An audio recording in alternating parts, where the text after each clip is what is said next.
Hi guys, good morning. So meron tayong update ngayon sa ating Umada Voucher API na gumagamit ng Rapid API. Ito meron na tayong naka-enable na yung ating GCash. So nag-work na yung GCash sa ating API. So shoutout pala kay Sir Jed. So ito yung sa niya, GSOC. So Jed Sinchisio. Hindi ko alam paano basahin yun. Basta yun siya. Thank you sir. Thank you sa pagpapahiram ng inyong Umada Cloud Controller para matest natin yung ating GCash implementation. So, pakita natin.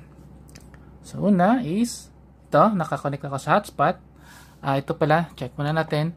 So, ito pala guys, auto-generated yung mga code natin. So, hindi na natin kailangan mag-generate ng code tapos i-upload pa sa servers. So, ito, auto-generated na. So, siya na bahala mag-generate ng code based doon sa time at saka sa amount na sinet up natin.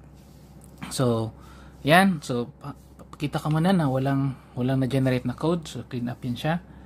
So, test tayo. Teka lang. Tayo natin. So, test tayo. Sign in tayo sa hotspot. So, ito na yung magiging mukha ng So, yung code naman dito guys is i-open source ko. Ipakita ko dito yung kung paano nyo gamitin yung Rapid API natin. So, para mabago nyo mabago nyo pa yung yung design. So, parang depende sa inyo. So, ito, try natin mag-pay GCash.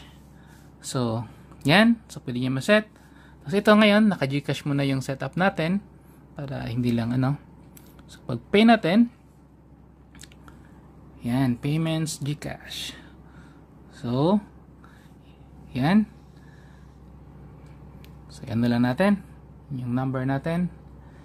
Then, ngayon, mag-send yan siya ng login to pay with GCash. So, hintayin lang natin yung ating code. So, input ko muna.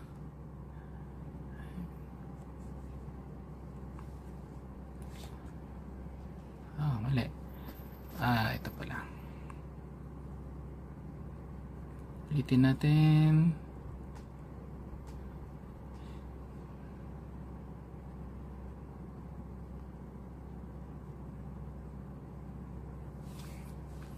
Yan. Tapos, enter natin yung PIN. So, yan guys. So, hindi natin pakita yung So, yan. Kita nyo. Arclem Wi-Fi. Tapos yan. So, click natin yung Pay. So, pag-click natin ng Pay. So, yan. Proceed na. So, Arclem Wi-Fi. So, either redirect yan siya or press nyo lang yung Proceed. So, pag-proceed yan. So, ito na yung voucher nyo.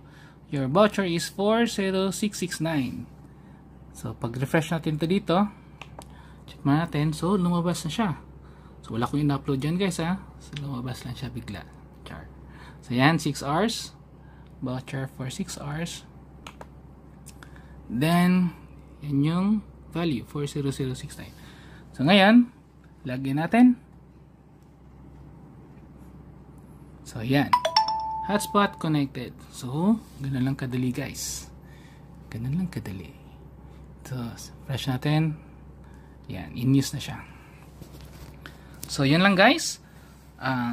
Chat nyo lang ako kung meron pa kayong features na ilalagay. So, ito, sa Rapid API pa rin natin to. So, i-upload ko lang yung sa GitHub natin kung paano siya gagawin. So, yun lang guys. Don't forget to like and subscribe.